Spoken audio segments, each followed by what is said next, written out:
Finally, after almost 2 years, I got another Hammond collection figure. Why are these things so hard to find, man? Do people really dislike articulated dinosaur figures? Well, whilst I have doubts about ever finding another Hammond collection figure after this fella, I can bask in its glory for now. This thing is awesome. Greetings, people of YouTube. I'm Screaming Star, and finally, after so many Transformers reviews, I'm here to review the Jurassic World Hammond collection CARNOTAURUS.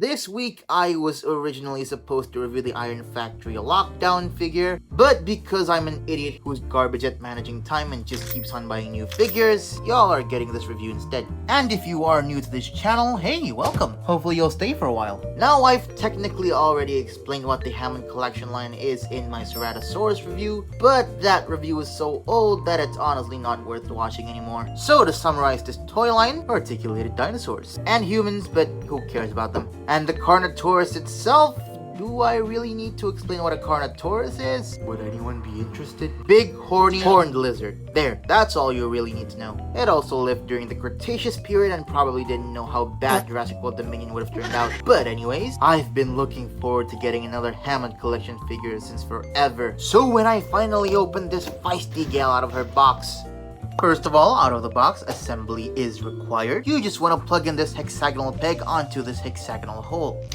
And oh, how I've missed this feeling. It's so nice to finally handle an organic looking figure after a of mechanical madness. Is the figure actually good though? Well, she doesn't come with any accessories, so I'll just get straight into her ins and outs. Please take that out of context. Unlike the previous HC figure I reviewed, this gal dives straight into the realism. Ooh, she looks absolutely stellar. My biggest problem with the Hammond collection Ceratosaurus was that her paint lacked cohesion and between all the gaudy colors. I mean, the colors here do not blend at all. What happened? Luckily, it ain't the case here. Her paint job flows incredibly well. The black patterns gel way better with the red base body as opposed to whatever the Ceratosaurus had going for it. And the paint just emphasizes how good the sculpting is. The scales are very well defined and the curvature of the body is excellently nailed. Maybe a little too excellently in the case of this head sculpt. I can't describe how I feel about this without getting into morbid territory, so I'll leave it up to you guys to find what's wrong here. Other than that though, the head sculpt is incredibly stunning. The details look really nice and almost make her look alive. For this though, all I'll say is that this indent is not needed for her articulation.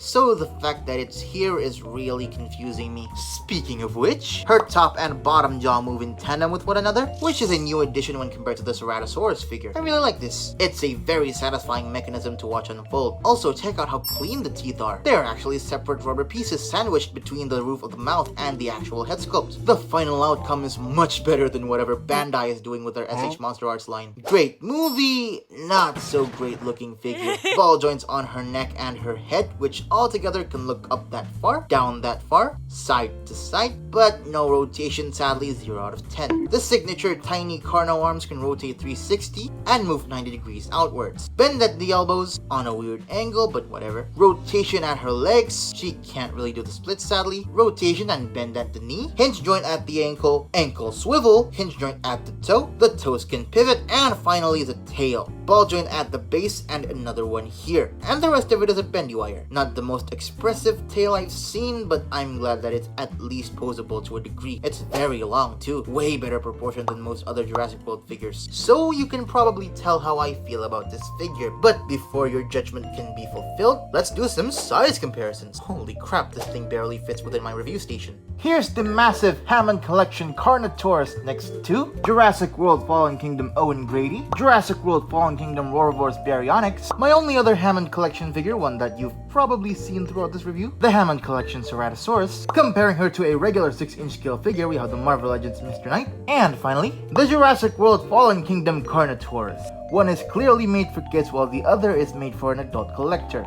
Both have good merits of their own, but I definitely prefer the adult collectible. And there goes my hopefully quick review for the Jurassic World Hammond Collection CARNOTAURUS. This figure really brings me back to a simpler time. Amongst all the fancy and complicated official and third-party Transformers figures, this gal is a breath of fresh air and I love it for the fact. Her articulation is a slight downgrade from my last Hammond Collection review, but she definitely makes up for that by just looking absolutely amazing. Build quality is good too, forgot to mention that, oopsies. Goes without saying that I absolutely recommend getting her if you're the slightest bit of a dinosaur fan. Also, no need for me to tease my next review, it'll still be locked down. Thank you so much for watching this video. If you have enjoyed it, feel free to leave a like and a comment. Don't forget to subscribe, and I'll hopefully see you all next time.